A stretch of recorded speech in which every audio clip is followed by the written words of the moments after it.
Waalaikumsalam warahmatullahi wabarakatuh. Selamat siang ibu-ibu semuanya. Siang. Terima kasih kepada Ibu Ketua PC Cibalong. Terima kasih kepada Ibu Kepala Sekolah TKL Setiawaras, teman-teman rekan guru se-Kecamatan Cibalong.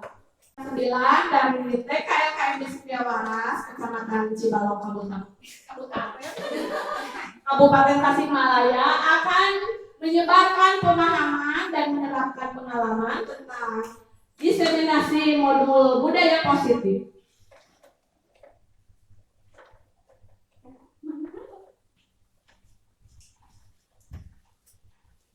Sebelumnya kita adakan kesepakatan bersama ya. Yang pertama, memanfaatkan waktu dengan baik. Yang kedua, buka hati dan pikiran untuk sama-sama belajar. Jadi kita sama-sama belajar. Saya tidak bermaksud untuk menggurui ibu-ibu. Sama-sama belajar. Yang ketiga, mengangkat tangan apabila ingin berbicara atau berpendapat.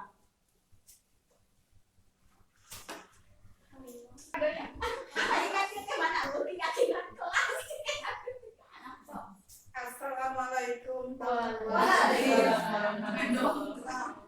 Konsep inti budaya positif berupa perubahan paradigma belajar, disiplin positif, nilai-nilai kebajikan, kebutuhan dasar manusia, motivasi kontrol perilaku manusia, posisi kontrol kita sebagai seorang guru, dan keyakinan kelas serta segitiga restitusi. Adapun pembelajaran dengan paradigma baru, yaitu pembelajaran dengan paradigma baru merupakan pembelajaran yang dirancang berdasarkan prinsip pembelajaran berdiferensiasi, sehingga para peserta didik belajar sesuai kebutuhannya, berdasarkan tahap perkembangan sesuai teori psikologi modern untuk mewujudkan profil pelajar Pancasila. Ibu-ibu sudah paham dimensi yang terdapat dalam profil pelajar Pancasila apa saja? Beriman, bertakwa, kepada Tuhan Yang Maha Esa, dan beramal mulia, berbudi pekerti, kreatif, bergotong royong, Saya perkuat kembali ya Bu-Ibu. Profil pelajar Pancasila terdapat 6 dimensi, yaitu beriman bertakwa kepada Tuhan Yang Maha Esa dan berakhlak mulia, berkebinekaan global, bergotong royong, mandiri, kreatif, dan bernalar kritis. Biasanya suka ditanamkan dalam visi sekolah kita. Lanjut.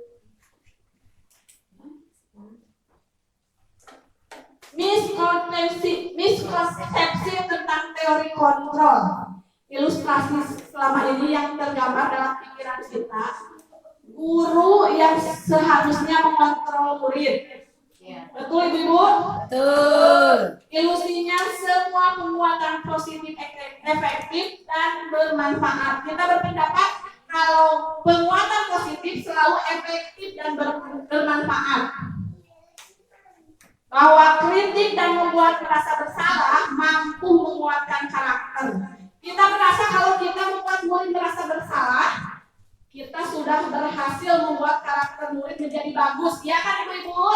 ya, Bahwa orang dewasa berhak memaksa anak. Kalau anak tidak mau menulis, kita bujuk, kita paksa. Sebenarnya itu tidak benar.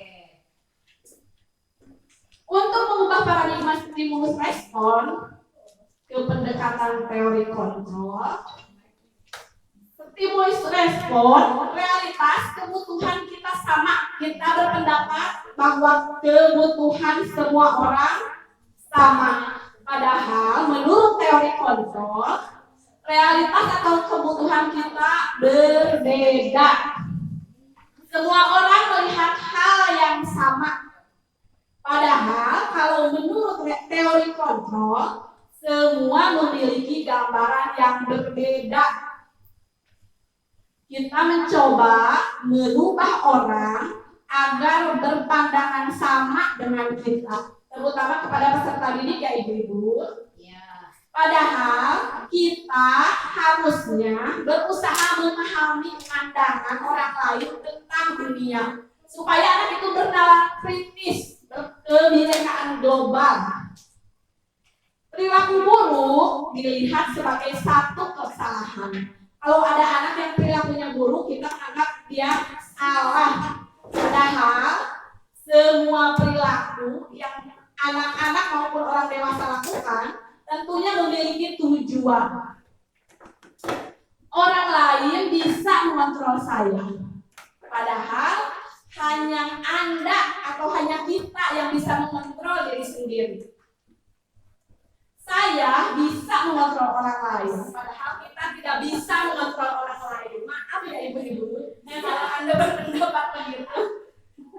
Pemaksaan ada pada saat bujukan gagal. Upami kalau anak-anak dibujuk tidak mau, kita merasa bahwa diri kita gagal. Padahal seharusnya kolaborasi dan konsensus menciptakan pilihan baru. Jadi kita memberikan kebebasan kepada anak-anak untuk memilih apa yang mau mereka kerjakan. Model berpikir menang atau kalah. Padahal kita seharusnya menurut teori kita harus berpikir menang.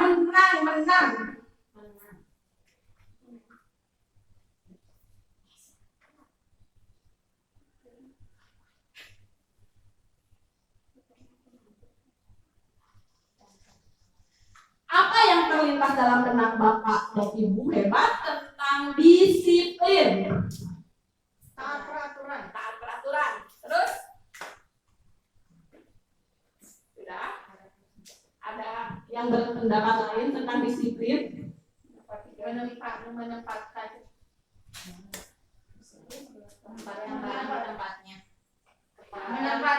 keadaan dalam posisi yang sebenarnya. Ya. Ketaatan terhadap peraturan. Ya. Disiplin. Disiplin positif berasal dari kata disiplina yang artinya belajar. Disiplin mengacu pada disiplin diri yang memiliki tanggung jawab terhadap apa yang kita lakukan berdasarkan nilai-nilai yang diyakini. Jadi kita itu belajar bertanggung jawab terhadap diri sendiri. Disiplin positif merupakan salah satu cara menerapkan disiplin yang bertujuan untuk menumbuhkan kesadaran serta memberdayakan peserta didik tanpa imbalan, penghargaan atau reward, ancaman atau hukuman.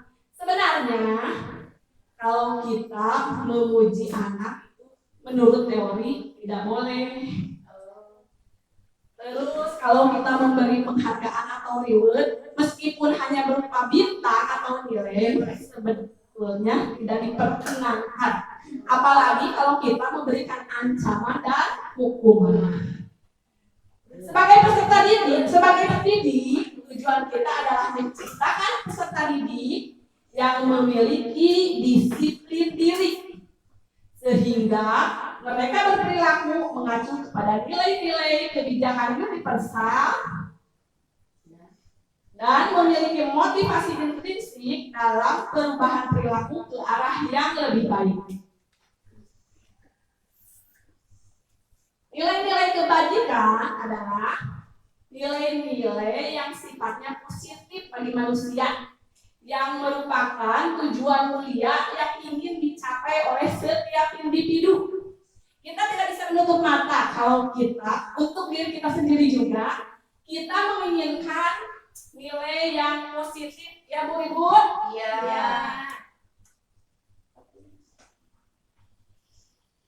Nilai-nilai kebajikan juga merupakan nilai yang disepakati bersama, lepas dari perbedaan suku bangsa, agama, bahasa maupun latar belakangnya. Kita menginginkan nilai kebajikan meskipun kita berbeda-beda latar belakang. Berikut adalah contoh nilai kebajikan universal. Profil pelajar Pancasila dengan 6 dimensinya, yaitu beriman dan bertakwa pada Tuhan Yang Maha Esa dan berakhlak mulia, berkebinekaan global, bergotong royong, mandiri, kreatif, dan bernalar kritis. Tentunya ibu-ibu sudah memahami apa itu dimensi, artinya yang terkandung dalam dimensi profil pelajar Pancasila ya ibu-ibu. Iya.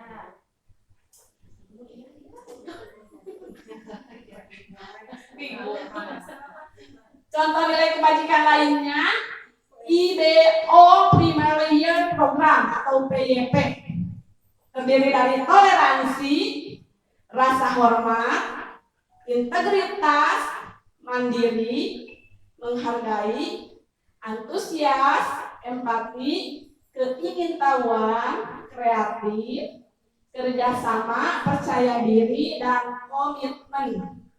Sebenarnya hampir sama ya sama ini kalau diartikan. Terus keterampilan hidup atau life skill. Orang yang mempunyai nilai kebajikan universal akan dapat dipercaya, lurus hati, pendengar yang aktif, tidak merendahkan orang lain, dan memberikan yang terbaik dari diri. Adapun motivasi perilaku manusia, kira-kira kalau kita melakukan sesuatu, apa ya yang kita harapkan? Ibu-ibu, kalau kita melakukan sesuatu, kira-kira apa yang kita harapkan? Hasil yang baik, Terus, memuaskan, untuk diri sendiri? iya, sama orang lain. Ya. Bermanfaat bagi diri sendiri, bermanfaat bagi orang lain juga diri sendiri. Ya. Sebenarnya kalau menurut teori, motivasi itu ada dibagi menjadi 3, yaitu untuk menghindari ketidaknyamanan atau hukuman. Bisa kita terapkan di murid. Kalau murid melakukan sesuatu, kita minta tolong kepada murid. Kalau kamu begitu, nanti ibu ditegur oleh kepala sekolah. Itu posisi kita berarti untuk menghindari ketidaknyamanan atau hukuman. Untuk mendapatkan imbalan atau penghargaan dari orang lain. Misalkan, kalau seseorang melakukan sesuatu dengan harapan mendapat ujian, ya kalau ujian bisa jadi ingin mendapat honor kalau dibilang kesana itu juga sama. Itu merupakan pengaruhnya eksternal. Sementara yang motivasi internal, kita itu melakukan sesuatu untuk menjadi orang yang mereka inginkan, yang khalayak lain inginkan, dan menghargai diri sendiri dengan nilai-nilai yang mereka percaya. Sesungguhnya motivasi yang keluar dari dalam diri kita seharusnya motivasi internal. Teori motivasi, hukuman, dan penghargaan restitusi. Hukuman bersifat tidak terencana atau tiba-tiba. Murid tidak tahu apa yang akan terjadi atau tidak dilibatkan. Bersifat satu arah, berupa hukuman fisik atau psikis. Meskipun kita tidak memukul, tapi kalau kata-kata kita menyakitkan anak, berarti kita menerapkan pola hukuman. Adapun konsekuensi sifatnya terencana, disepakati sesuai peraturan, murid tetap dibuat tidak nyaman, sikap guru selalu memonitor murid. Dan yang ketiga, restitusi. Proses menciptakan kondisi bagi murid untuk memperbaiki kesalahan. Prosesnya bersifat kolaboratif yang mengajarkan murid untuk mencari solusi sendiri. Saya mau tanya, selama ini ibu-ibu menetapkan posisinya sebagai penghukum atau konsep konsekuensi atau restitusi?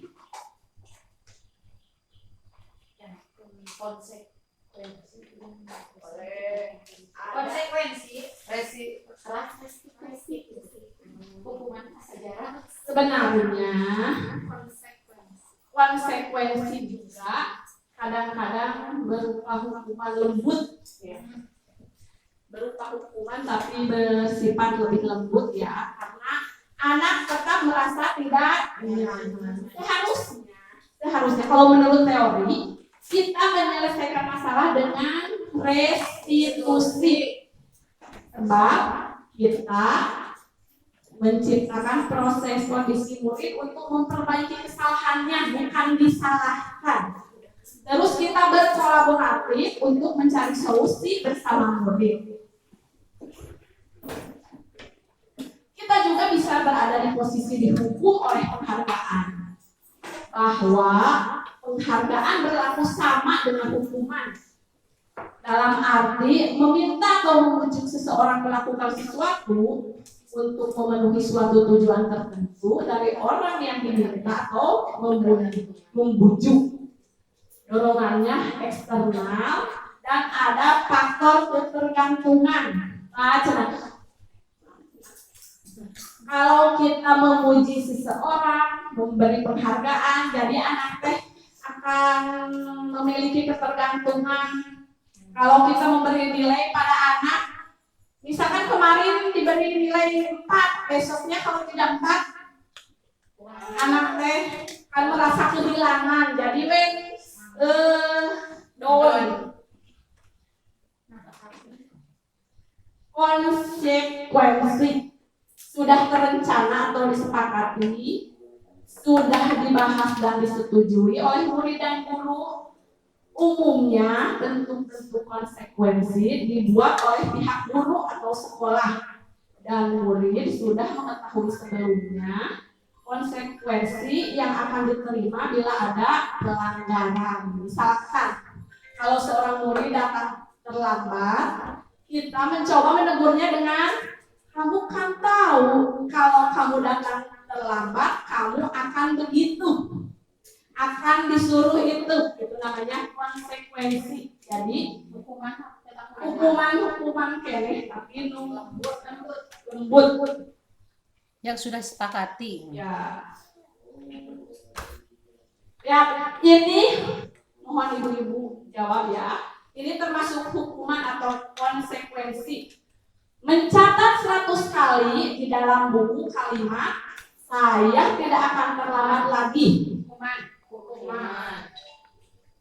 Lari mengelilingi lapangan basket 2 kali karena terlambat hadir di sekolah. Hukuman.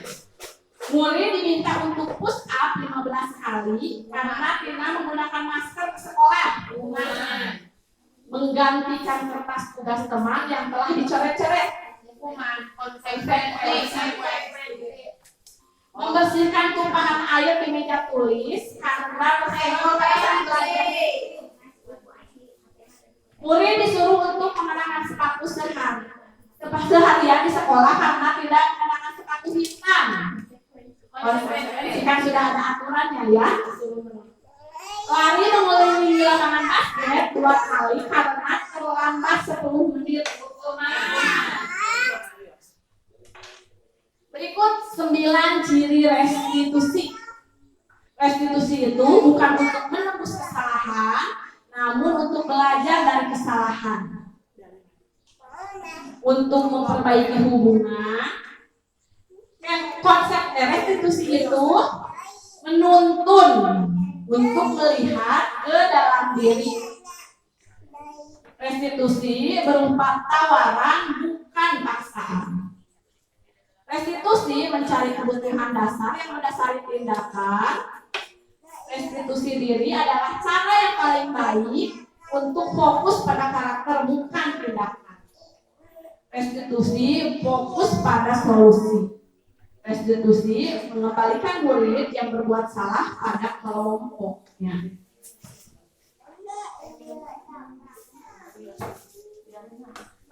Selanjutnya kita membahas keyakinan kelas. Mengapa keyakinan kelas Mengapa tidak disebut dengan peraturan kelas? Mengapa dalam teori disebut keyakinan kelas bukan peraturan kelas? Dengan kata yang lebih kalau peraturan berarti ada hukuman, kalau keyakinan berarti kesepakatan. Ya, benar. Terima kasih Ibu Ketua PC. Amin. Kayak disebut keyakinan kelas karena telah disepakati bersama. Kalau peraturan kelas yang membuatnya lebih ke pihak sekolah. Pembentukan keyakinan kelas bersifat abstrak, berupa pertanyaan universal, dibuat dalam pernyataan positif, sedikit saja agar mudah diingat, sesuai dengan kondisi kelas dan sekolah, sehingga mudah diterapkan. Semua warga sekolah atau warga kelas dilibatkan saat membuat keyakinan kelas. Apakah di sekolah ibu-ibu sudah membuat keyakinan kelas? Sudah. Ada yang sudah, ada yang belum. Harus bersifat abstrak, apalagi kita anak-anak TK harus terima abstrak. Berikut adalah contoh keyakinan kelas yang dibuat di sekolah kami.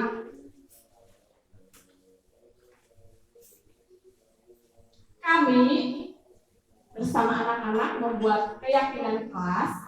Terdapat 10 poin keyakinan kelas yang kami sepakati, yaitu hadir dan pulang tepat waktu, menyapa guru dan teman, berpakaian rapi dan sesuai dengan ketentuan, bermain dan belajar dengan teman, berdoa dan sebelum dan sesudah melaksanakan kegiatan, berbicara dengan sopan, berbagi dengan teman, berbagi mainan, berbagi makanan, terus boleh makan waktu jam istirahat, saling menyayangi, dan selalu menjaga kebersihan kelas.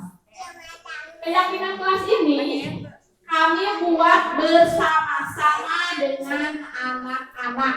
Jadi kami tidak membuat satu pihak. Keyakinan kelas itu kalau bahasa itunya dirapatkan dengan anak-anak. Anak-anak disuruh menulis dalam sticky note seperti ini. Ada yang menulis, ada yang menggambar. Kalau yang sudah bisa menulis ya menulis. Kalau yang bisa menggambar, menggambar. Tentang keyakinan kelas apa yang mereka usulkan. Kemudian kami pihak sekolah menyaringnya dan mengetiknya, terus di print out untuk dilihat oleh semua warga sekolah. Apakah di sekolah ibu-ibu sudah dilakukan seperti itu? Ya, ada yang sudah, ada yang belum. Berikut perbedaan peraturan dan keyakinan kelas. Kalau peraturan selalu kembalikan buku ke tempatnya. Kalau keyakinan kelas tanggung jawab kembalikan buku ke tempatnya. Kalau peraturan kelas dilarang mengganggu orang lain. Kalau bahasa dalam keyakinan kelas menghormati orang lain. Dalam peraturan kelas hadir di sekolah 15 menit sebelum pembelajaran dimulai.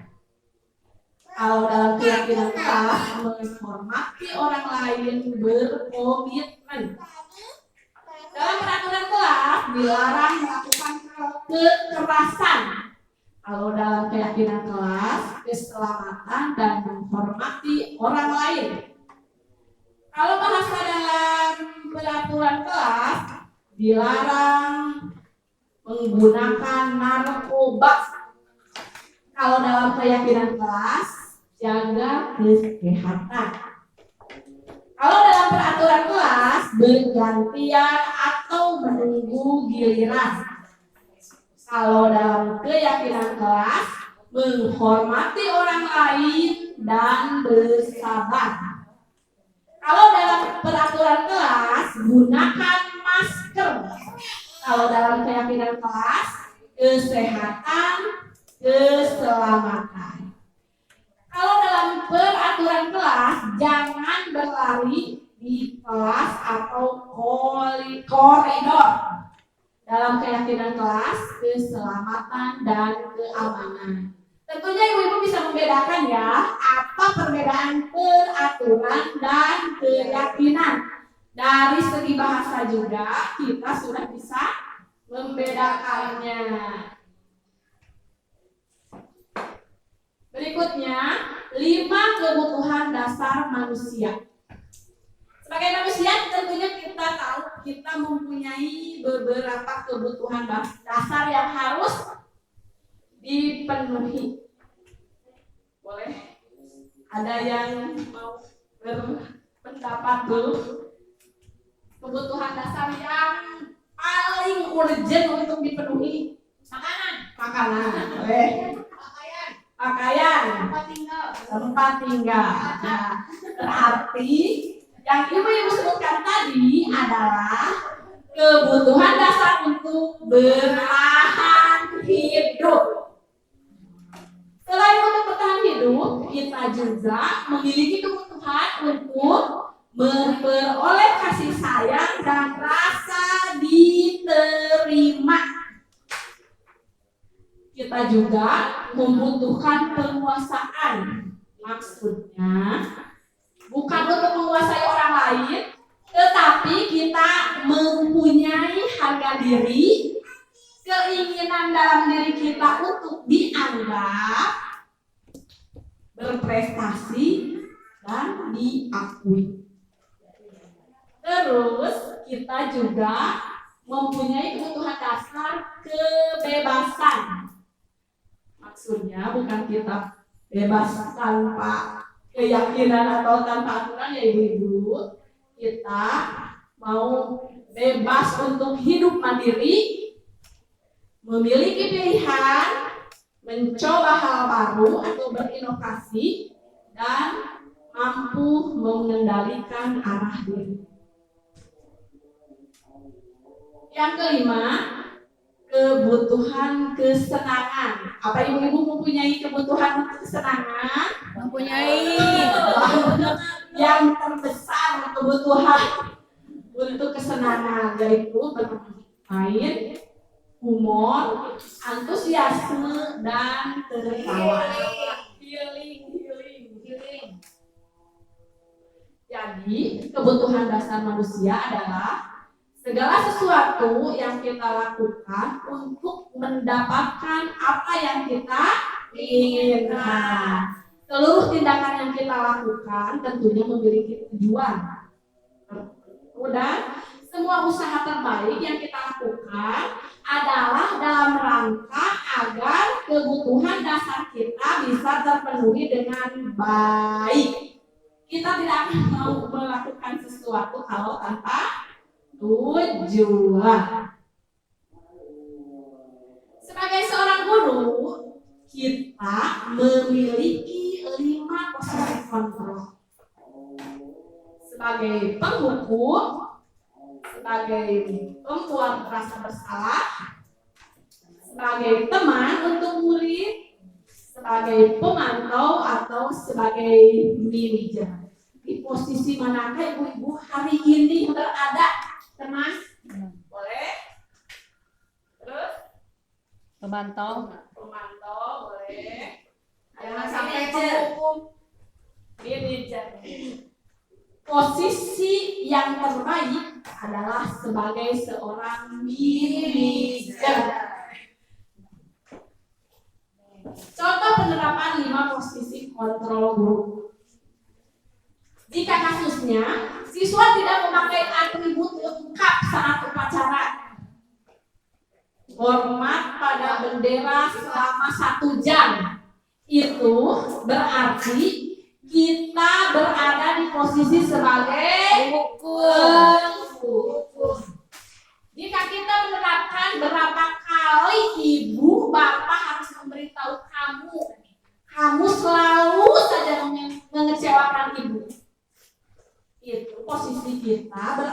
menjadi pembuat merasa bersalah. Kalau kita memposisikan sebagai teman, kita akan mengatakan, ayo dong ikut aturan sekolah, tolong bantu ibu ya sekali saja. Ya sudah, tidak apa-apa. Lain kali jangan sampai berbuat seperti ini lagi ya. Kalau kita memposisikan diri kita sebagai Teman. Selanjutnya, jika kita mengemukakan kamu sudah melanggar peraturan sekolah, kamu harus tahu konsekuensinya. Setelah upacara, kamu beli atributnya dan jangan diulangi lagi. Berarti kita berada di posisi sebagai pemantau. Dan yang terakhir, posisi guru yang terbalik adalah harus menjadi seorang manajer.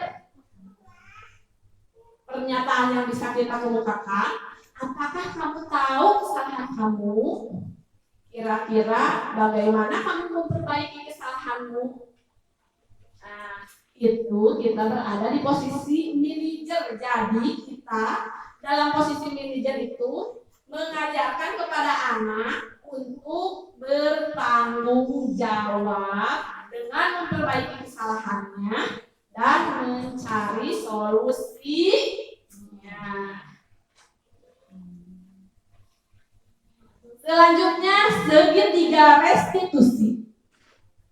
Segitiga restitusi merupakan suatu proses dialog yang dijalankan oleh guru agar dapat menghasilkan murid yang mandiri dan bertanggung jawab. Biasanya, segitiga restitusi dilakukan oleh seorang guru yang mempunyai posisi sebagai seorang manajer.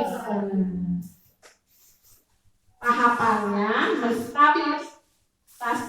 menstabilkan identitas, validasi tindakan yang salah, dan menanyakan keyakinan. Kamu tentu punya alasan mengapa melakukan itu. Kalau anak mau buat kesalahan, kita mengemukakan ini. Adakah cara yang lebih efektif untuk mendapatkan apa yang kamu butuhkan?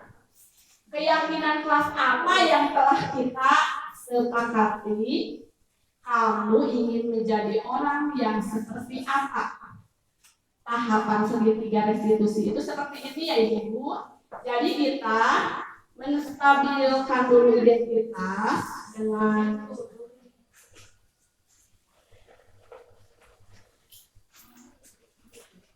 terus menstabilkan informasi berdasarkan prinsip membuat kesalahan. Ada lagi bagian dari proses pembelajaran. Berbuat salah itu tidak apa-apa. Tidak ada manusia yang sempurna. Saya juga pernah melakukan kesalahan seperti itu. Kita bisa menyelesaikan ini. Ibu-ibu tertarik mencari siapa yang salah atau tidak kalau dalam masalah anak? Tidak. Tapi ibu ingin mencari solusi dari permasalahan ini. Kamu berhak begitu. Kalau anak melakukan kesalahan, kita stabilkan dulu identitasnya ya. Kamu berhak melakukan itu. Kamu juga berhak merasa begitu. Apakah kamu sedang menjadi teman yang baik buat diri kamu sendiri? Kita harus melakukan penstabilan identitas ya. Terus validasi tindakan yang salah. Berdasarkan prinsip setiap perilaku berupaya memenuhi suatu kebutuhan tertentu. Kata-katanya bisa begini ya Bu. Padahal kamu bisa melakukan yang lebih buruk dari ini ya. Kamu pasti punya alasan mengapa melakukan hal itu. Kamu patut bangga pada dirimu sendiri karena kamu telah melindungi sesuatu yang penting buatmu. Kamu boleh mempertahankan sikap itu, tapi kamu harus mendapatkan sikap yang baru, harus menambahkan sikap yang baru. Terus kita dalam tahap menanyakan keyakinan kelas yang telah dibuat harus berdasarkan prinsip teori kontrol bahwa pada dasarnya kita termotivasi secara intrinsik. Kita bisa menanyakan apa yang kita percaya sebagai kelas atau keluarga, apa nilai-nilai umum yang kita telah sepakati, apa bayangan kita tentang kelas yang ideal, kamu mau jadi orang yang seperti apa. Jadi itu keyakinan kelasnya sudah kita buat sama-sama dengan murid. Kita tinggal menanyakan saja, memperkuat saja kalau murid ada masalah ya ibu-ibu. Selanjutnya refleksi. Hal baru apa yang mengubah paradigma saya yang saya dapatkan? Apakah ibu-ibu mendapatkan paradigma baru dari penjelasan saya? Ya. Misalnya apa? Mendapatkan apa? Tentang keyakinan kelas yang disepakati sama.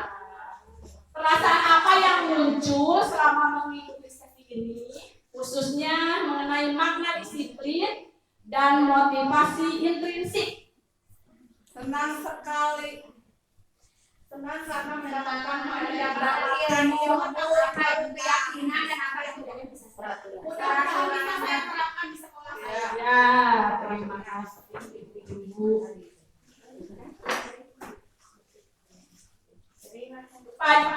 Rupanya penjelasan saya dicukupkan sampai di sini. Terima kasih, semoga bermanfaat. Wassalamualaikum warahmatullahi wabarakatuh. Waalaikumsalam warahmatullahi wabarakatuh. Assalamualaikum warahmatullahi wabarakatuh.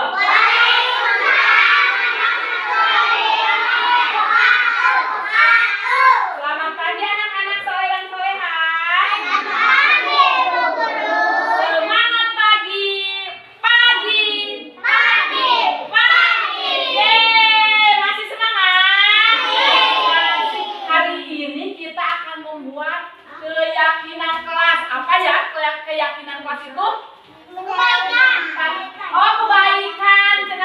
Kata Aldrik, keyakinan kelas itu kebaikan. Yang baik. Oke, yang menyayangi boleh. Berbicara sopan, apalagi? Berbagi. Berbagi mainan. Saling menyayangi. Apalagi? Makan waktu istirahat. Berbagi mainan boneka. Apalagi ya? Baju. Oh ya, pakai baju rapi. Harus tepat waktu. Cenah kata di atas harus tepat waktu. Berbagi makanan boleh. Mencena salamnya sama siapa ya? Sama ibu, sama siapa lagi? Sama teman-teman. Lagi ya? Berdoa. Kalau mau apa berdoa? Kalau mau belajar, kalau mau makan,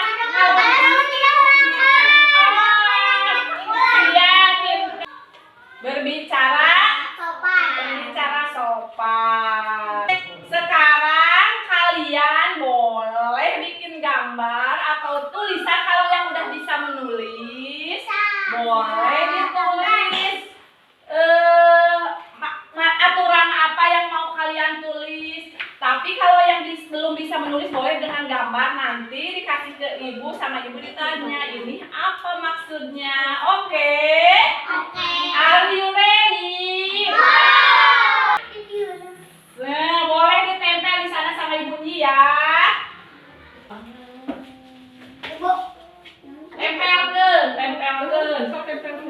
Tempelkeun.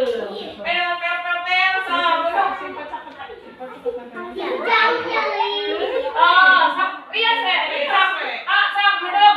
Boleh duduk ke kursi masing-masing. Sekarang punya Andra, Deata, Dika. Duduk di kursi masing-masing. Sok marahin. Sultan atau disimpan? Duduk di kursi. Nah, sok, senang. Sok. antri menunggu giliran ya. Sudah duduk. Nah. Ya,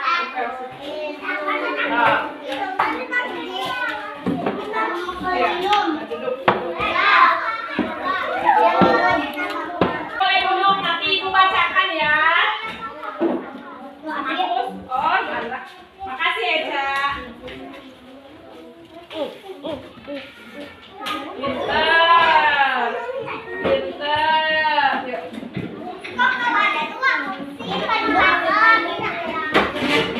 Wow, banyak sekali kalian sudah pintar menulis dan menggambar. Ini adalah keyakinan kelas yang kalian buat hari ini.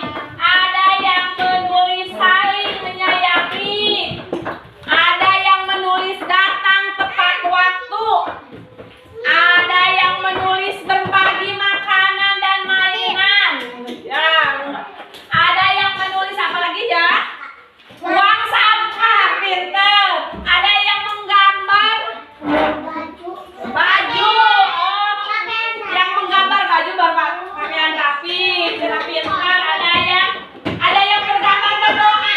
Oh iya, berdoa sesudah dan sebelum makan. Terus ada yang bergambar berbicara. Pinter. Jadi kita punya berapa keyakinan kelasnya? Punya keyakinan kelas kita.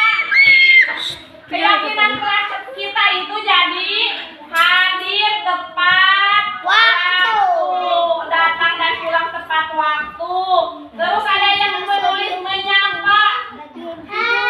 Nusa Saliman berarti menyapa guru dan teman. Terus ayah menulis berpakaian rapi. Ayah bermain bersama Ada yang main balok. Ada yang main balok bersama. Berdoa bersama, berbicara sopan, sholat bersama, ya. Main bersama. Ada yang berpelukan, ada yang buang sampah. Sudah punya 10 keyakinan kelas. 1. Hadir dan pulang tepat waktu. Menyapa guru dan teman. Berpakaian rapi sesuai ketentuan. Bermain dan belajar bersama teman. Berdoa sebelum dan sesudah melaksanakan kegiatan. Terus berbicara, berbagi dengan teman, saling menyayangi. Terus boleh makan. Oh iya, salim sama ibu guru. Boleh makan waktu istirahat. Terus menjaga kebersihan. Assalamualaikum warahmatullahi wabarakatuh. Saya Dewi Nuraini, teman sejawat dari Ibu Ella Nurlela, CGP Angkatan 9 TK LKMD Setiawaras, Kabupaten Tasikmalaya. Setelah menyimak pemaparan dari Ibu Ella Nurlela mengenai budaya positif, keyakinan kelas, kebutuhan dasar manusia, restitusi 5 posisi kontrol, dan segitiga restitusi, alhamdulillah saya telah memahami materi tersebut. Insya Allah akan saya terapkan di sekolah saya. Demikian yang bisa saya sampaikan. Terima kasih. Assalamualaikum warahmatullahi wabarakatuh.